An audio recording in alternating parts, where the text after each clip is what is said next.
Saya ingin melanjutkan pertanyaan nih Pak Arwin. Kira-kira eh, apa yang perlu Anda sarankan terkait dengan Gayo Pras? Nah, mungkin ya pemerintah daerah, masyarakat, eh, dan semua pihak.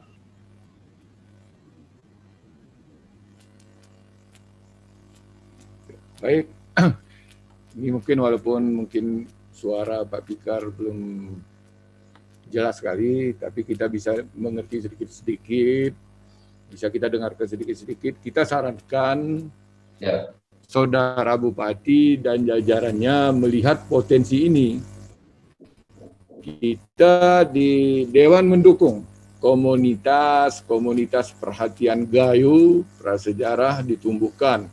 Nah, masyarakat dan pemuda juga dilibatkan mendali, dilibatkan pelaku wisata, diberi masukan dan pemahaman. Masyarakat Gayo umumnya diberi kawasan tentang kehidupan prasejarah ini, sehingga semua orang bisa menjadi juru penerang jejak Gayo prasejarah yang akan datang. Demikian haknya juga siswa, mulai dari sekolah dasar sampai perguruan tinggi, kemudian area penggalian ditata sedemikian rupa, nah, sehingga memberikan rasa nyaman, aman, dan edukatif. Ini potensi luar biasa selain alam kopi dan alam budaya. Mungkin itu yang dapat kami sarankan saat ini. Itu kira-kira Pak Fikar Wedan. baik. Oh ya Pak Arwin, saya kebetulan mendapat kiriman ini. Nah, saya tidak tahu apakah bisa terlihat. Ya. Ini buku Orang Gayo di Masa Lalu. Buku ini diterbitkan oleh Balai Arkeologi Sumatera Utara yang berisi tentang cerita Gayo Prasejarah tadi. Ini nampaknya ditujukan di sekolah untuk anak-anak usia sekolah. Karena banyak gambar dan narasinya sedikit-sedikit, cuma banyak gambar, tapi jelas sekali kaitan. Pak Arwin, apakah setuju buku ini kira-kira dimasukkan sebagai bagian dari kurikulum sekolah barangkali, atau adanya edukasi untuk anak-anak sekolah dasar yang dilakukan oleh Balai Arkeologi.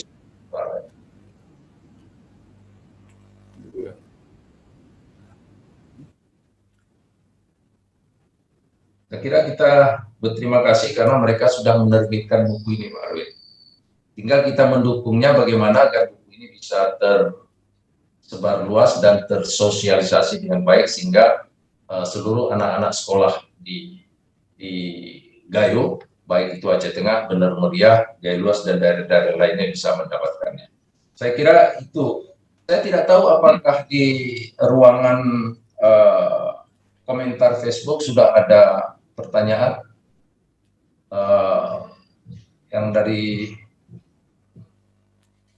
bisa dimonitor, Rahmat atau ya, halo. Ya, halo. Ya, baik. Terima kasih Pak Fikar Wedan. Alhamdulillah kalau memang ada buku, saya sangat setuju. Dan insya Allah nanti saya panggil para anggota Komisi D, ini bisa agar dimasukkan buku ini ke sekolah-sekolah. Jadi ini jadi panutan orang Gayo, apalagi ini prasejarah supaya jelas keadaan posisi Gayo ini memang berada di Kabupaten Aceh Tengah. Jadi saya sangat setuju. Dan apalagi ini kami sarankan DPRK Kabupaten Aceh ini di sekolah-sekolahan mungkin ya kalau sudah COVID ini reda, ini akan kita berbagayu. Jadi mengajarkan anak itu lebih berbahasa daerah, berbahasa Gayo. Jadi lebih tajam dia berbahasa Gayo. Apalagi ini adalah sejarah orang Gayo, ada bukunya ini yang kami alhamdulillah insya Allah nanti kami akan terima Pak Fikar dalam dekat ini tolong ini itu dikirim biar kami lihat, biar kami kaji, dan apalagi kalau ada ini kamus-kamus Gayo yang lain-lain mungkin sudah ada juga ya di Takengon. Kalau ada nanti Pak Fikar tolong ini dulu kamus-kamus Gayo. Jadi orang tengah ini jadi kita kasih itu. Jadi apa berbahasa Gayo itu udah ngerti. Ya, demikian Pak Fikar Wedan. Terima kasih. Ya. Baik Pak Arwin Mega, ini Pak Arwin Mega nampaknya saya ingin mengucapkan terima kasih ini karena sudah bersedia hadir. Ini ada pertanyaan Pak, sebelum ini Bapak jangan dulu berangkat, ada pertanyaan yang ini pertanyaan Ketut Wiratnyana, kalau DPRK, ini pertanyaan dari Pak Ketut nih. Kalau DPRK setuju menjadikan situs itu sebagai tanah adat, maka perlu ada target. Kapan bisa direalisasi atau paling tidak ada grand design tahapan ke arah itu. Nah, ini Pak Ketut yang memberi pernyataan nih Pak.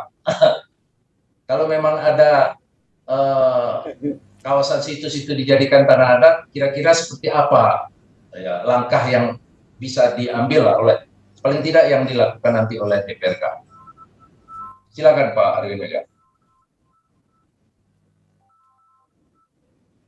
Ya, baik, terima kasih. Kalau ini memang artinya nanti ini kita bawa sih, kita artinya perlu juga kajian, karena kita juga konsultasi, komunikasi, diskusi dengan Pak Ketut. Terima kasih Pak Ketut. Ya ini mudah-mudahan ini kita dalam waktu dekat ini kita jadikan adalah Gayo ini bagaimana situasi, berarti kita sudah jelas Gayo ini sebelum masa ini sudah ada Gayo. Mudah-mudahan ini kita terima, dan keadaan situasi di ke daerah Laut Tawar tadi ya ini saya konsultasi dulu dengan anggota-anggota, dan mudah-mudahan ini menjadi suatu keputusan.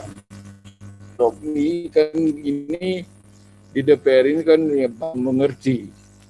Mudah-mudahan dengan ada Pak Fikar Wedan memfasilitasi. Insya Allah nanti kalau sudah selesai COVID ini kita berdiskusi di ruang lembaga ini, di DPRK ini, bagaimana nanti situasi keadaan Ceruk Mendali ini, dan loyang-loyang lain juga akan kita terapkan atau kita diskusikan. Terima kasih. Baik, saya kira sudah sangat respon sekali Pak Ketua bahwa ini akan dibahas nanti, paling tidak dibicarakanlah tentang rencana. Tapi pada prinsipnya Pak Ketua setuju bahwa kawasan ini akan dijadikan sebagai tanah adat.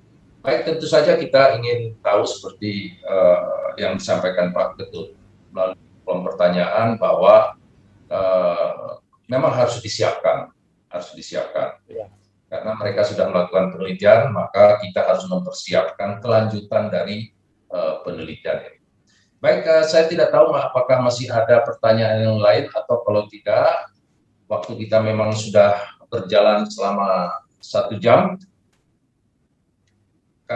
Kepada partisipan, kami mohon maaf karena acara ini tadi terlambat dimulai terkait dengan adanya persoalan teknis yang tidak kita selesaikan dalam waktu yang cepat. Terima kasih kepada Pak Ketua DPRK Aceh Tengah, Pak Arwin Mega, yang sudah bersedia hadir, menyediakan waktu dan ruang untuk hadir di podcast legislatif, membahas, membincangkan, menyusur jejak Gayo Prasejarah. Barangkali perbincangan ini masih belum begitu mendalam, karena memang karena kita memang perlu terus membincangkan ini dengan banyak narasumber, dengan banyak pihak-pihak yang terkait lainnya, sehingga temuan-temuan yang sudah ditemukan oleh Balai Arkeologi Sumatera Utara terkait dengan kehidupan jejak masa lalu, jejak Gayo Prasejarah sudah mulai terbongkar, sudah mulai terkuak ke permukaan. Apabila sebelumnya kita hanya mendengarkan melalui ketebaran Keberadaan dalam bahasa Gayo adalah prosa yang sastra tutur. Sekarang kita sudah menemukan bukti-bukti ilmiahnya, karena seperti penanggalan dan lain-lain itu sudah dilakukan melalui uji karbon, dan itu sangat ilmiah sekali. Tim Balai Arkeologi Sumatera Utara juga sudah melakukan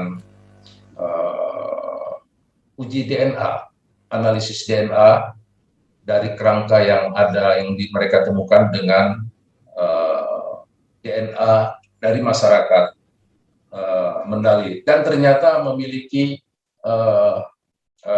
kesesuaian. Maka berdasarkan hal itu, maka memang yang datang dulu itu adalah orang Gayo, dan yang sekarang bermukim di Aceh Tengah benar-benar juga bagian dari generasi penerus mereka. Sebelum kita akhiri perbincangan ini, Pak Arwin Mega, apakah saya ingin mendapatkan barangkali ada satu kata kunci, himbauan atau saran barangkali sebagai penutup dari Pak Arwin Mega? Silakan, Pak. Baik, terima kasih Pak Fikar Wedan telah memfasilitasi hal-hal ini. Ini juga menambah ilmu bagi kita di Nusantara ini, di Indonesia ini, khususnya di Aceh Tengah, di Gayo ini mudah-mudahan generasi akan datang ini adalah orang Gayo. Jadi tanda bukti Celuk Mendali itu sudah ada orang menetap di Aceh ini, khususnya di Gayo. Ya, ini saya sangat setuju Pak Fikar Wedan. Artinya Pak Fikar Wedan, kami harapkan ini terus, artinya yang seperti ini diadakan, ini supaya menambah ilmu bagi generasi yang akan datang, bagaimana orang Gayo itu asal-usulnya, bagaimana danaunya, bagaimana kopinya. Kami sangat bersyukur, alhamdulillah.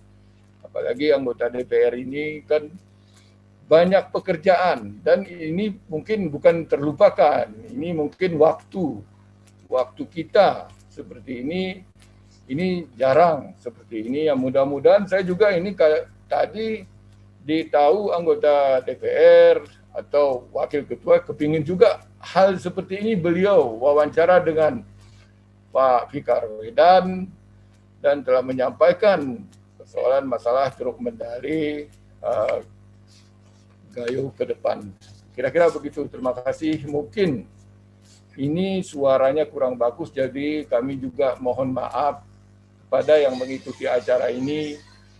Mungkin suara Pak Fikar terputus-putus, mungkin suara kami juga terputus-putus. Juga ini mungkin nanti kapan waktunya juga ini kita akan berdialog lagi atau berdiskusi. Ya Pak Fikar nanti gimana dengan Pak Bupati atau pihak eksekutif juga boleh nanti kita supaya jelas persoalan asal-usul orang Gayo ini masalah Celuk Mendali. Kira-kira begitu. Terima kasih. Baik, terima kasih Pak Arwin Mega, Ketua DPRK Aceh Tengah. Sebelum saya menutup acara ini, saya ingin menyampaikan sekali lagi bahwa potensi jejak Gayo Prasejarah ini merupakan salah satu potensi yang besar, yang tadi sudah disinggung di awal Pak Arwin Mega. Ini melengkapi potensi-potensi yang sudah ada. Apabila Anda ke Gayo, jangan lupa minum kopi Gayo. Ya. Kemudian jangan lupa menikmati alam Gayo, dan sekarang dengarkan bagaimana jejak Gayo di masa prasejarah. Ini saya kira inti dari pertemuan kita pada siang hari ini, dialog kita pada siang hari ini. Mudah-mudahan kita bisa menikmati dialog dengan baik, dengan gembira.